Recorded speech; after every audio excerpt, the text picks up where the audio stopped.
ยังบ่ทันเออบ่ได้แต่งย่ำบัดนี้เลยอืมไปหาผู้เดียวเนาะพี่น้องก็ยากไปหาเงินหาคำกันอันนี้ก็เป็นไข่ทั้งพ่อทั้งลูกนะอืมแล้วเงินจักพันแหละมาหาเมียนี่ได้เงินแต่3-4,000ครับ30,000มาสิมากินน้ำเป๊ปซี่น้ำอยู่ได้นี่นะ บ่แม่นสำนักกูเก่าใช่บ่เนาะเลยอันนั้นน่ะพลทั้งไม้ใช่บ่เลยเอโอ้2ใบเอาไว้ขอบใจให้น้องเจอน้องน้อยซื้อยาเพิ่นกินยายังไงตอนนี้หมอเพิ่นจัด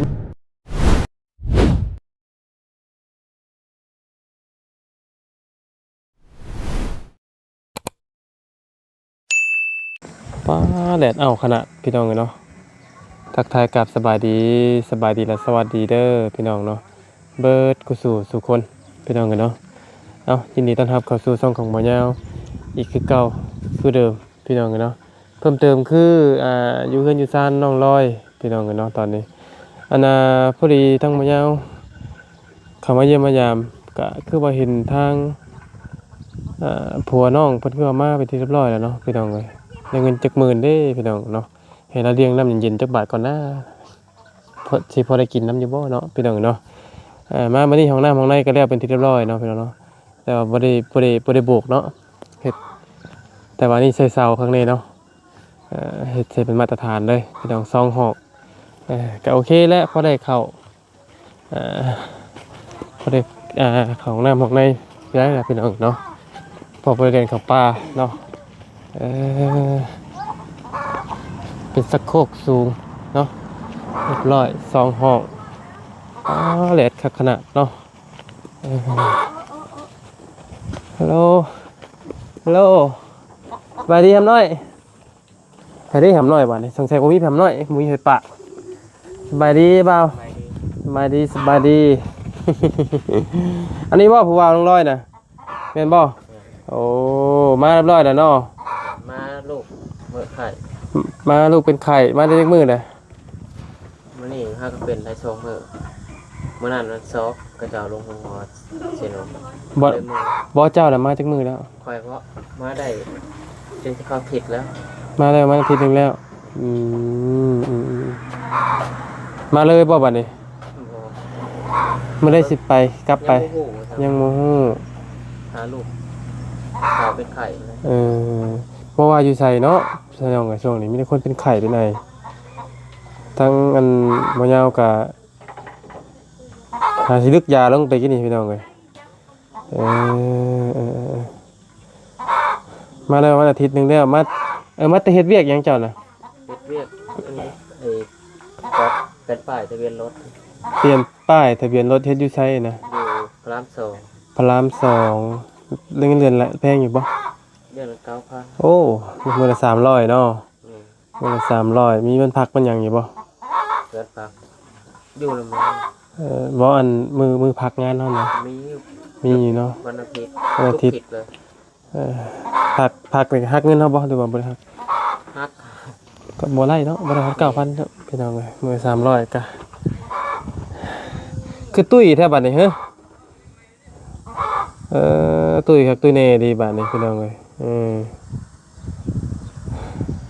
ชื่อหยังก็เจ้าน่ะชื่อแซกจักปี21ปีป้าตัวห่างกับอ้าย9ปีเจ้านะเจ้าก็ข่อยนะห่างกัน9ปีพี่น้องเอ้ยสิมื้อใดสิไปบัดนี้ยังบ่ฮู้เลยยังบ่ฮู้มื้อไข่มาในลูกไข่ชื่อบ่แม่นมันบ่เศร้าบ่คือสิได้มามื้อนั้นมันซอกเลยลงหมอสิเนาะจนได้ซอกนู่นซอกกูอ่ะอาทิตย์ที่ผ่านมาเพราะไปไข่ได้จนซอกเหมือนป้าให้ลูกป้าหล่นนะเนาะมันเบิกไข่แบบนี้เพราะมันเล็กน้อยมันเป็นนะพี่ถ้าต้องพาไปหาหมอแล้วไม่ฮะก็เป็นม้วนจนไปป้าให้ลูกซอก รักเติบไปได้เนาะ บ่ขึ้นมาได้ตรวจแล้วนะ เออเออก็ว่าแล้วน้องแรปเตอร์ก็ยังคือกลางเว้นที่นี่มันสิบ่ไข้แม่นบ่แต่ว่าตกกลางคืนมาพุ่นบ่ซาลูกอ้ายนะลูกอ้ายนะสบายดีล่ะสบายดีซาลูกอ้ายนั่นตอนเว้นที่น่ะเย็นแต่พอกลางคืนมาละร้อนเห็นบ่ เนี่ยไม่อุ้มก็บ่อยู่ อืม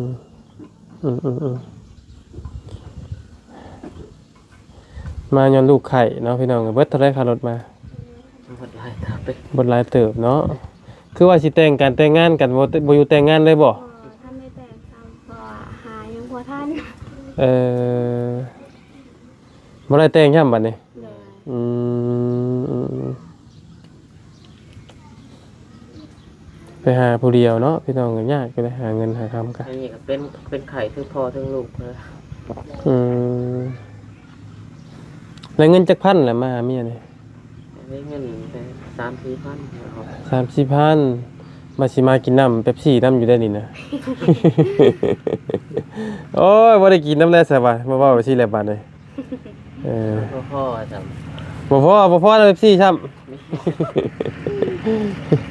ถ้าเราสิไปอีกเด้อนี่เนาะพี่น้องเอ้ยเสียงนี่นะขนาดเสียงบ่ยาวนี่ยังเหียบนี่พี่น้องมันช่วงนี้ไปก็เป็นไข้อ๋อโท คลิปเห็นไว้ ไอ้ยังเป็นนักบ่ป้องคือนักผู้นั่งอยู่นะ เลย เป็นรุ่นสิซอกผู้ เลย จักเดือนหยังเนาะพี่น้องเอ้ยเดือนนี้คือว่าไปก็เป็นนะมันไข้หวัดใหญ่อะพี่น้องระมัดระวังเอาแล้วเซ็ตโตวให้เพิ่น เลย เซ็ตโตวเรื่อยๆเซ็ตเรื่อยอยู่บ่ ำแม่นเสร็จ เอาน้ำเข้ามาเด้อเซ็ตเด้อ เลย เอาน้ำเข้ามาเซ็ตคือลูกอ้ายนั่นกลางเว้นนี่เพิ่นสิเย็นแต่กลางคืนมาตกคืนมาแล้วร้อนก็บาปแล้วพี่น้องเล็กน้อยเป็นนี่บ่แม่นว่าเนาะเพราะว่าผู้ใหญ่เฮาเป็นยังฮู้ว่าเจ็บหม่องใดยังเว้าได้นะแต่เด็กน้อยนี่มีแต่ให้อย่างเดียวจักเพิ่นเป็นหยังนะอุกใจอยู่เพราะว่ามีลูกน้อยคือกันนะผู้หญิงเนาะ ผู้ชาย ผู้ชายบ่ เลย เออว่าเห็นพ่อแล้วคือพ่อเนาะบัดนี้เนาะเว้าหน้าเดียวกันเนาะพี่น้องเอ้ยประมาณเด็กหนึ่ง ประมาณเด็ก11เลย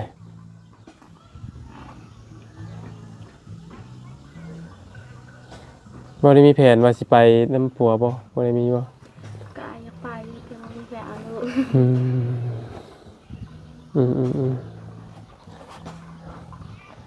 แสดงว่าเคยไปไทยเรื่อยอยู่บ่เจ้า แม่นเคยไป แต่อยู่ผู้เดียวก็ได้เนาะเก่งเนาะบ่ได้แล้วข่อยบ่ได้ลูกเมียบ่อยู่นำบ่ได้บ่ได้อาย บ่ได้แต่ก็อด นี่ถือว่าเก่งเด้เนาะไปผู้เดียวก็ได้อันนี้ลองลีได้เป็นได้ลองลีนะ ก็คือเก่า ลีเอ้ยเป็นได้ล่ะมาบ้าเบิ่งด้วย ลงมาพี่ ก้นนะห้องน้ำห้องในก็เรียบร้อยเนาะ เลย เข้าเรียบร้อย เลย เห็นบอดี้เข้ามาเมื่อวานก่อนเลย เลย น้องคอนน้องหยังก็ยังทันได้มาเลยเนาะแสดงว่าเราได้งานดีใช่เนาะเรายังเฮ็ดเวียกอะไรอยู่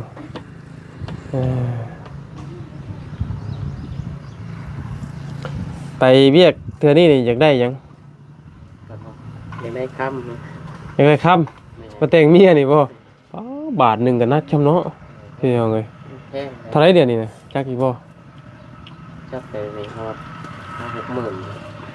60,000 50,000อ๋อ สบายๆ บางทีก็บ่สำบาย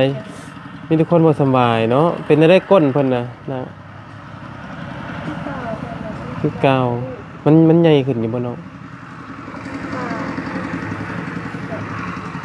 ไอ้เบิ่งเอง อือ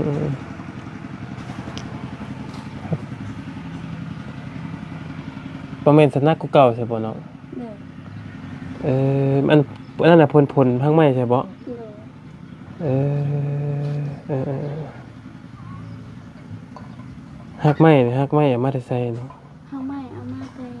พอมอ เออ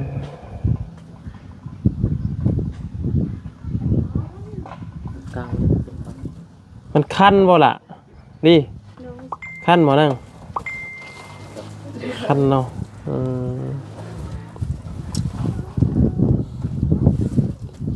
ขาดแต่ค่ำบ่แต่งเมียน่ะ นี่ บ่แต่งบ่ได้บ่อันร้อยบ่แต่งบ่ได้บ่ผูกแต่ ก็บ่ได้ ผูกแต่แขนบ่ได้บ่ล่ะมันบ่มีเงินบ่แต่งนี่นะผูกแต่ผ้าเอานี่บ่ได้บ่ มันบ่มีเด้อล่ะว่าเนาะเพิ่นสิได้ล่ะเพิ่นไปหาเงินมาแต่งเจ้านี่บ่ได้อยู่เฮานำกันนี่นะบ่แต่งก็ได้ติยืมกันไปก็ได้ติบ่คักอีกติ คำบาทหนึ่งคาลอง30 ล้านเนาะมันก็นักน้ำค่ำนี่แหละพี่น้องตอนนี้คาลองนะพ่อแล้วบ่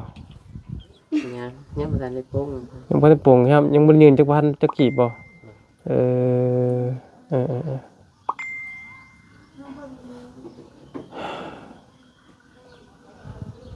หลังปีใหม่เพิ่นได้จังไปบ่บัดนี้ในวันนี้เลยเกือบบ่ฮอดทำบ่ บางทีก็บ่ฮ้อ อืมตะกี้กล้าไว้ในสงกรานต์บ่สิมา แม่ เออ แต่พอดีลูกเป็นนี่ก็เลยลงมา คำไปก็แม่นบ่ได้มาแล้วบัดนี้เนาะสงกรานต์เลยไปวันนี้ก็แม่นบ่ได้มาเลยแล้วบัดจักยามใดบัดหายเสียงไออันเสียงหายใจข้างกึกๆมีแต่เอาน้ำเข้ามาและเซตเอาน้องเลยเนาะ เอาลงมาบ่ยานเฮ็ดเสร็จ เพราะว่าเป็นไข่นี่ไผก็เป็นตอนนี้เป็นเพราะว่ารวมทั้งตัวอ้ายเบิดในครอบครัวเลย ทั้งเมียพ่อลูก 3 คนเลย หาแต่ขึ้นมาไปเซโนวัง4-5 มื้อ ไปนอนเลยบ่ โดยไปนอน3 คืน จักเจ้าป้าไว้ให้ลูกมันเป็นนักปานนั้นสิมาซอกแชก กาแบบตอนกลางเว้นเพิ่นก็ลินตกแรงมาแล้วเพิ่นก็เป็น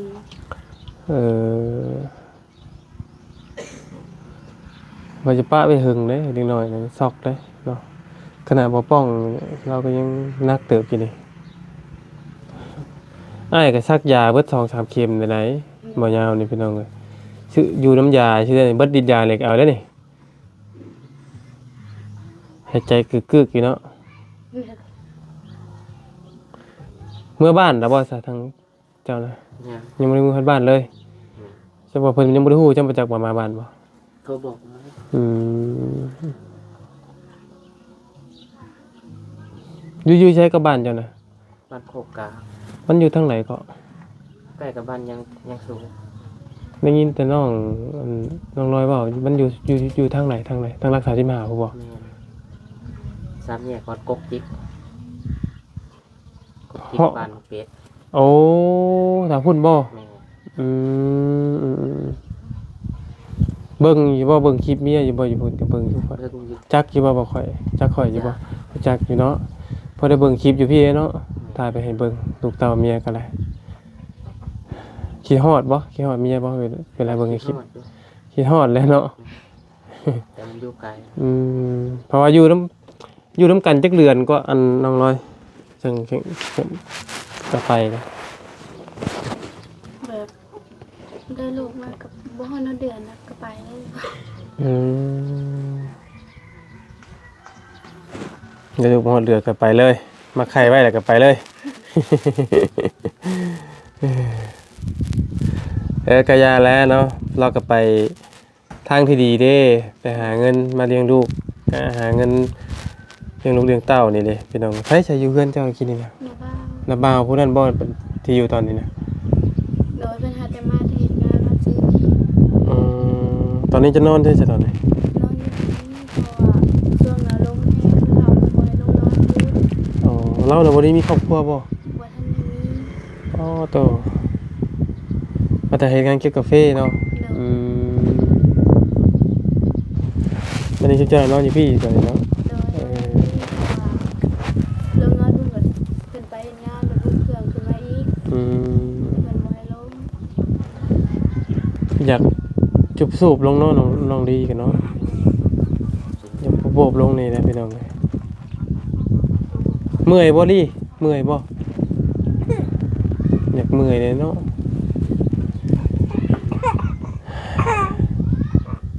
คนเป็นไข้พี่น้องเอ้ยไปนอนห้องหมอแล้วก็หมอกลุ่มนี่บ่จะไปนอนไอ้ก็อยู่ใกล้ห้องหมอกลุ่มนะเฮือนไอ้ก็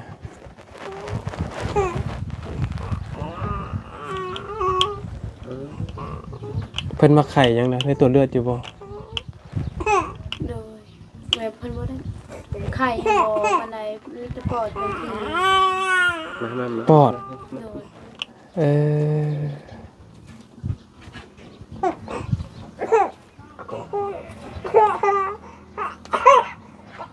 ไอเนาะอืมเพิ่นไอพี่น้องเลยเนาะคอกๆอยู่ อยู่ กระเบาะเราใช่แล้ว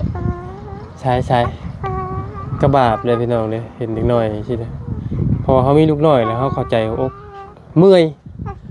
พ่อแม่นี่เมื่อยเห็นลูกเมื่อยแทนลูกนะมันบ่อยู่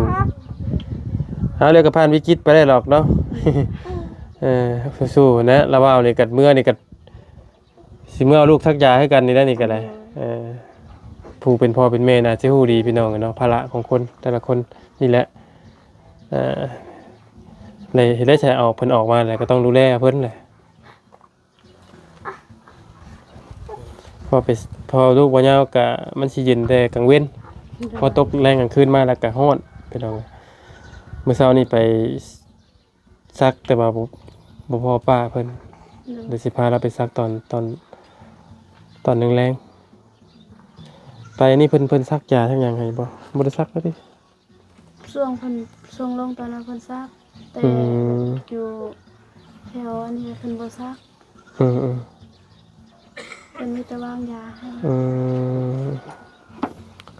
พอเงินมาให้จักหมื่น บ่ฮู้นะมีแต่มาแล้วก็มีแต่โผล่ใส่ลูกเลย มาแล้วก็โพสิลูกเลยเต้นใส่แม่มันก่อนบ่ มีแต่ยายค่าหึดค่ายาลูก ถือว่าเบิดแล้วเนาะเงินนำทีมงานเฮาเบิดแล้วบ่ตอนนี้บ่ได้มีหยังแล้วบ่ ย่างดูน้ำข้าวเบาดีข้าวเบาเตียง ยังบ่ โดย อันเงินส่วนของน้องลีนี่บ่โอ้เอาว่าให้น้องเพิ่นจำเป็นเด้อติคือว่า เราสิซื้อผ้าเฮือนก็ยังบ่ฮู้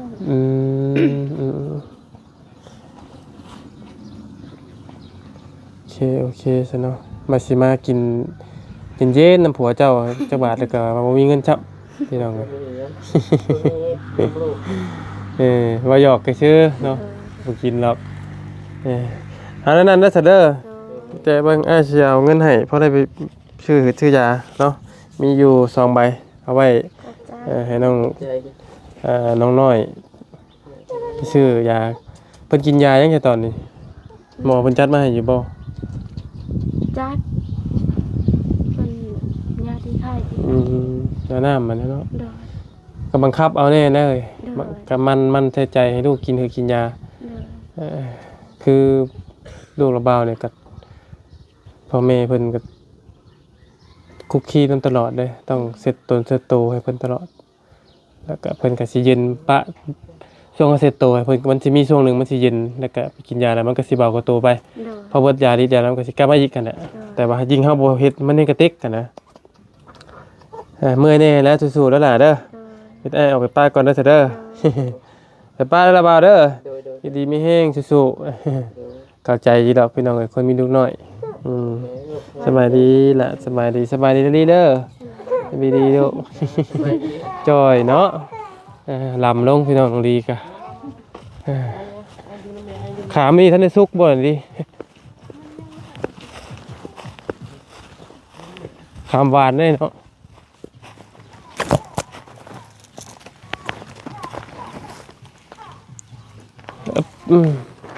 เอาไปใส่ต้มก่อนไปก่อน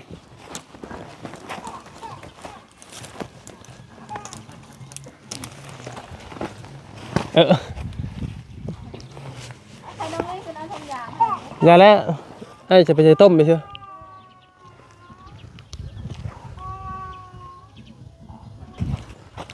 ไปโอเคพี่ต้องไป ยำๆขับขาลองเพิ่นดักสองเมื่อบัดนี้เนาะนี่ติแมงบ่ไปสู่สุคนได้อพี่น้องเด้อเนาะ